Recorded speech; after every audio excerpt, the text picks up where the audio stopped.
श्री साईं सचरित्र अध्याय 2। ग्रंथ लेखन का ध्येय, कार्यारंभ में असमर्थता और साहस, गर्मागर्म बहस, अर्थपूर्ण उपाधि हेमाड पंत, गुरु की आवश्यकता। गत अध्याय में ग्रंथकार ने अपने मौलिक ग्रंथ श्री साईं सचरित्र मराठी भाषा में उन कारणों पर प्रकाश डाला था जिनके द्वारा उन्हें ग्रंथ रचने के कार्य को आरंभ करने की प्रेरणा मिली। अब वे ग्रंथ पठन के योग्य अधिकारियों तथा अन्य विषयों का इस अध्याय में विवेचन करते हैं।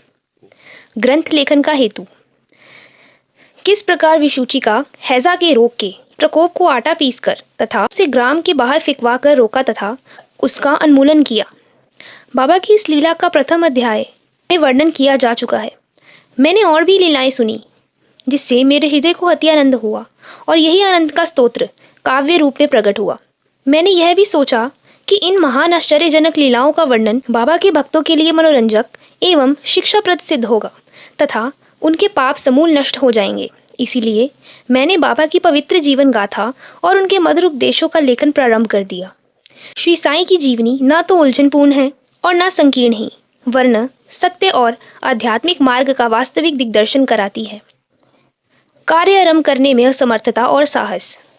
श्री हेमाड पंत को यह विचार आया कि मैं इस कार्य के लिए उपयुक्त पात्र नहीं हूँ।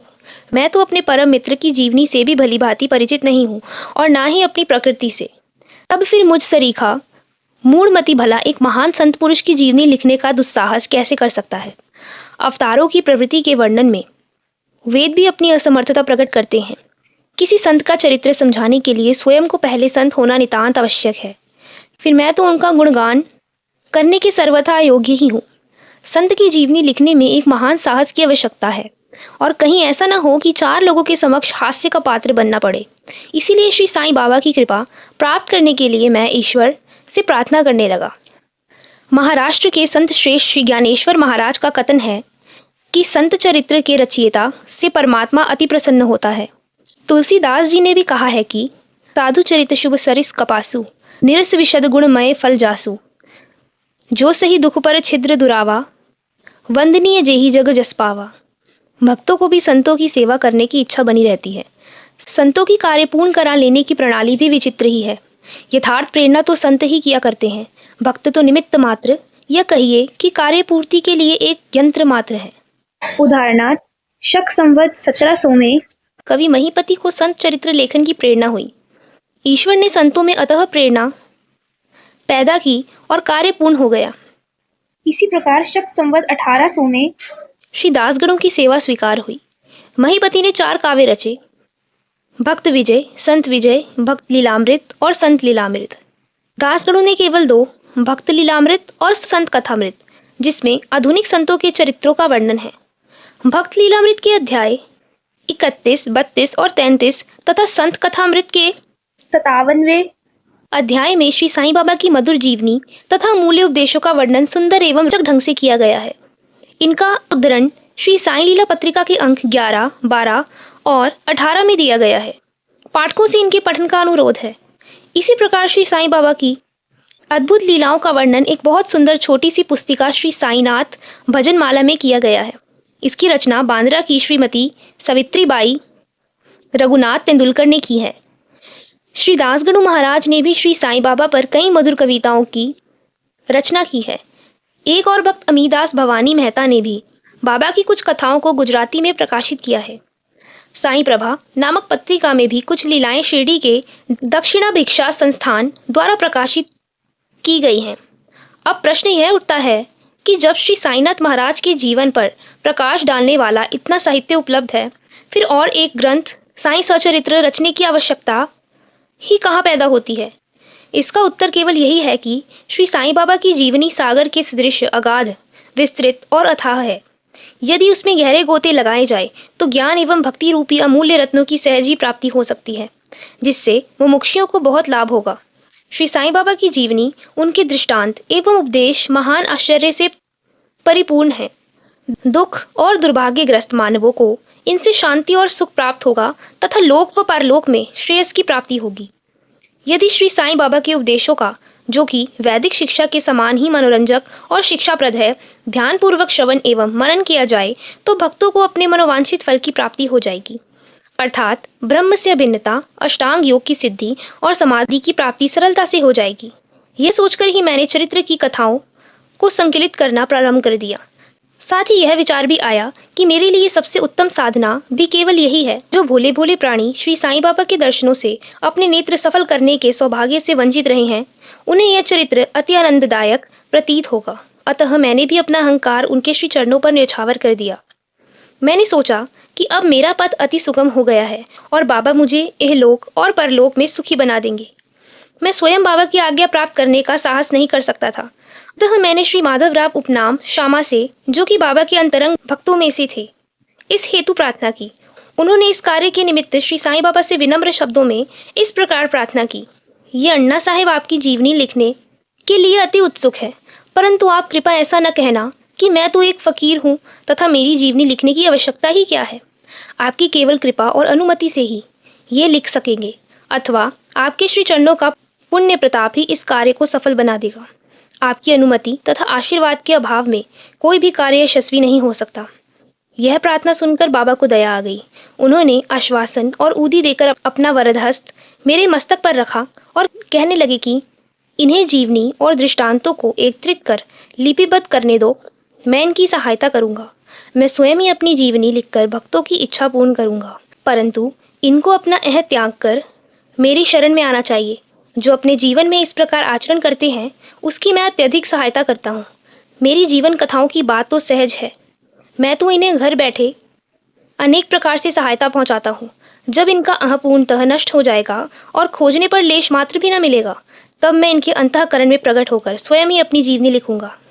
मेरे चरित्र और उपदेशों के श्रवण मात्र से ही भक्तों के हृदय में श्रद्धा जागृत होकर सरलता पूर्वक आत्मानुभूति एवं परमानंद की प्राप्ति हो जाएगी। ग्रंथ में अपने मत का प्रतिपादन और दूसरों का खंडन तथा अन्य किसी विषय के पक्ष या विपक्ष में व्यर्थ के वाद विवाद की कुचेष्टा नहीं होनी चाहिए। अर्थपूर्ण उपाधि हेमांड पंत।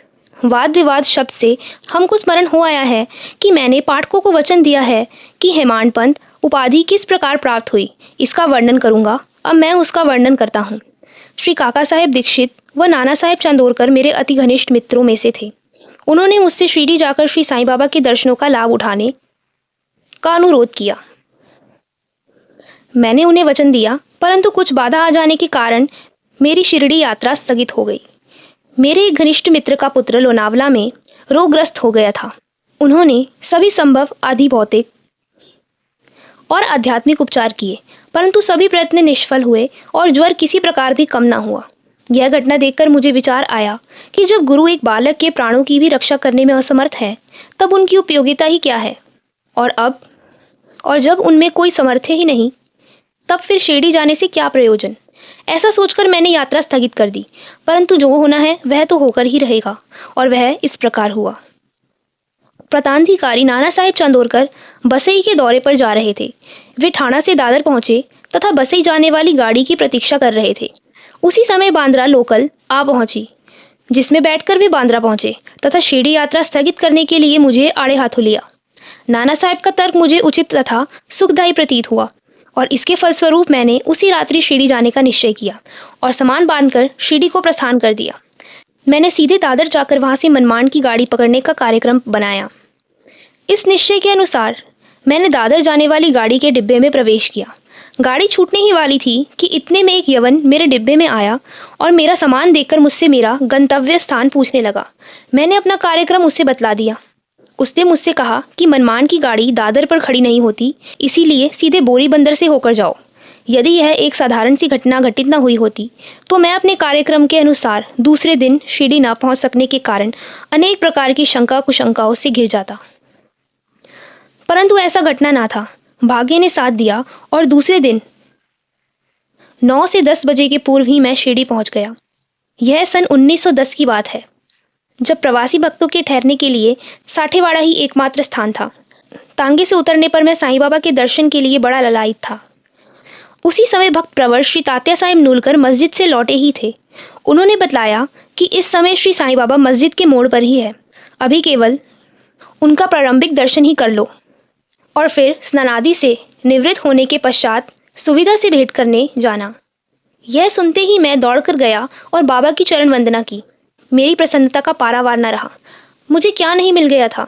मेरा शरीर उल्लसित सा हो गया। क्षुधा और तृष्णा की सुधि जाती रही। जिस क्षण से उनके भव विनाशक चरणों का स्पर्श प्राप्त हुआ, मेरे जीवन में एक नूतन आनंद प्रवाह बहने लगा। मैं उनका स्मरण कर उन्हें मानसिक प्रणाम किया करता हूँ। जैसा कि मेरे अनुभव में आया कि साईं के दर्शन में ही यह विशेषता है कि विचार परिवर्तन सांसारिक भोगों से वैराग्य बढ़ता जाता है।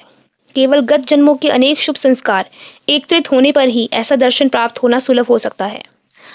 पाठकों, मैं आपसे शपथ पूर्वक कहता हूँ कि यदि आप श्री साईं बाबा को एक दृष्टि भरकर देख लेंगे तो आपको संपूर्ण विश्व ही साईमय दिखलाई पड़ेगा। गर्मा गर्म बहस। शिरडी पहुंचने के प्रथम दिन ही बाला साहेब तथा मेरे बीच गुरु की आवश्यकता और वाद विवाद छिड़ गया। मेरा मत था कि स्वतंत्रता त्याग कर पराधीन क्यों होना तथा जब कर्म करना पड़ता है तब गुरु की आवश्यकता ही क्या रही। प्रत्येक को पूर्ण प्रयत्न कर स्वयं को आगे बढ़ाना चाहिए। गुरु शिष्य के लिए करता ही क्या है, वह तो सुख से निद्रा का आनंद लेता है। इस प्रकार मैंने स्वतंत्रता का पक्ष लिया और बाला साहेब ने प्रारब्ध का। उन्होंने कहा कि जो विधि लिखित है वह घटित होकर रहेगी। इसमें उच्च कोटि के महापुरुष भी असफल हो गए हैं। कहावत है, मेरे मन कुछ और है और विधाता के कुछ और। फिर परामर्श युक्त शब्दों में बोले, भाई साहेब, यह निरी विद्वता छोड़ दो। यह अहंकार तुम्हारी कुछ भी सहायता न कर सकेगा। इस प्रकार दोनों पक्षों के खंडन मंडन में लगभग 1 घंटा व्यतीत हो गया और सदैव की भांति कोई निष्कर्ष न निकल सका। इसीलिए तंग और विवश होकर विवाद स्थगित करना पड़ा। इसका परिणाम यह हुआ कि मेरी मानसिक शांति भंग हो गई तथा मुझे अनुभव हुआ कि जब तक घोर दैहिक बुद्धि और अहंकार न हो तब तक विवाद संभव नहीं। वस्तुतः यह अहंकार ही विवाद की जड़ है। अब अन्य लोगों के साथ मैं मस्जिद गया। तब बाबा ने काका साहिब को संबोधित कर प्रश्न किया कि साठेवाड़ा में क्या चल रहा था, किस विषय में विवाद था। फिर मेरी ओर दृष्टिपात कर बोले कि इन हेमाड पंत ने क्या कहा। ये शब्द सुनकर मुझे अधिक अचंभा हुआ। साठेवाड़ा और मस्जिद में पर्याप्त अंतर था। सर्वज्ञ या अंतर्यामी हुए बिना बाबा को विवाद का ज्ञान कैसे हो सकता था। मैं सोचने लगा कि बाबा हेमाड पंत के नाम से मुझे क्यों संबोधित करते हैं। यह शब्द तो हेमाद्री पंत का अपभ्रंश है। हेमाद्री पंत देवगिरी के यादव राजवंशी महाराज महादेव और रामदेव के विख्यात मंत्री थे। वे उच्च कोटि के विद्वान, उत्तम प्रकृति और चतुर्वर्ग चिंतामणि, इसमें आध्यात्मिक विषयों का विवेचन है और राज प्रशस्ति जैसे उत्तम काव्यों के रचयिता थे। उन्हें ही हिसाब किताब रखने की नवीन प्रणाली का आविष्कार किया था और बही खाते की पद्धति को जन्म दिया था। और कहा मैं इसके विपरीत एक अज्ञानी, मूर्ख और मंदमती हूँ। अतः मेरी समझ में यह न आ सका कि मुझे इस विशेष उपाधि से विभूषित करने का क्या तात्पर्य है। गहन विचार करने पर मैं इस निष्कर्ष पर पहुंचा कि कहीं मेरे अहंकार को चूर्ण करने के लिए ही तो बाबा ने इस अस्त्र का प्रयोग नहीं किया है, ताकि मैं भविष्य में सदैव के लिए निर्भिमान एवं विनम्र हो जाऊं। अथवा कहीं ये मेरे वाक चातुर्य के उपलक्ष्य में मेरी प्रशंसा तो नहीं है। भविष्य पर दृष्टिपात करने से प्रतीत होता है कि बाबा के द्वारा हेमाड पंत की उपाधि से विभूषित करना कितना अर्थपूर्ण और भविष्यगोचर था। सर्वविदित है कि कालांतर में दाभोलकर ने श्री साईं बाबा संस्थान का प्रबंध कितने सुचारू एवं विद्वतापूर्ण ढंग से किया था। हिसाब किताब आदि कितने उत्तम प्रकार से रखे तथा साथ ही साथ महाकाव्य साईं सचरित्र की रचना भी की। इस ग्रंथ में महत्वपूर्ण और आध्यात्मिक विषयों जैसे ज्ञान, भक्ति, वैराग्य, शरणागति व आत्मा निवेदन आदि का समावेश है। गुरु की आवश्यकता। इस विषय में बाबा ने क्या उद्गार प्रकट किए, इस पर हेमाड पंत द्वारा लिखित कोई लेख या स्मृति पत्र प्राप्त नहीं है, परंतु काका साहेब दीक्षित ने इस विषय पर अनेक लेख प्रकाशित किए हैं। बाबा से भेंट करने के दूसरे दिन हेमाड पंत और काका साहेब ने मस्जिद में जाकर घर लौटने की अनुमति मांगी। बाबा ने स्वीकृति दे दी। किसी ने प्रश्न किया, बाबा कहाँ जाए? उत्तर मिला, ऊपर जाओ। प्रश्न, मार्ग कैसा है? बाबा, अनेक पंथ है, यहाँ से भी एक मार्ग है, परंतु यह मार्ग दुर्गम है तथा सिंह और भेड़िए भी मिलते हैं। काका साहेब, यदि पथ प्रदर्शक भी साथ हो तो? बाबा, तब कोई कष्ट न होगा। पथ प्रदर्शक तुम्हारी सिंह, भेड़ियों और खंदकों से रक्षा कर तुम्हें सीधे निर्दिष्ट स्थान पर पहुंचा देगा, परंतु उसके अभाव में जंगल में मार्ग भूलने या गड्ढे में गिर जाने की संभावना है। दाभोलकर भी उपयुक्त प्रसंग के अवसर पर वहां उपस्थित थे। उन्होंने सोचा कि जो कुछ बाबा कह रहे हैं, गुरु की आवश्यकता क्यों है, इस प्रश्न का उत्तर है। उन्होंने सदा के लिए मन में यह गांठ बांध ली कि अब कभी भी इस विषय पर वाद विवाद नहीं करेंगे कि स्वतंत्र या परतंत्र व्यक्ति आध्यात्मिक विषयों के लिए कैसा सिद्ध होगा। प्रत्युत इसके विपरीत यथार्थ में परमार्थ लाभ केवल गुरु के उपदेश पालन में ही निहित है। इन उपदेशों का वर्णन मूल काव्य ग्रंथ के इसी अध्याय में किया गया है, जिसमें लिखा है कि राम और कृष्ण महान अवतारी होते हुए भी आत्मानुभूति के लिए राम को अपने गुरु वशिष्ठ और कृष्ण को अपने गुरु संदीपनी की शरण में जाना पड़ा था। इस मार्ग में उन्नति प्राप्त करने के लिए केवल श्रद्धा और धैर्य, ये ही दो गुण सहायक है। श्री सद्गुरु साईनाथ अर्पणमस्तु। शुभम भवतु।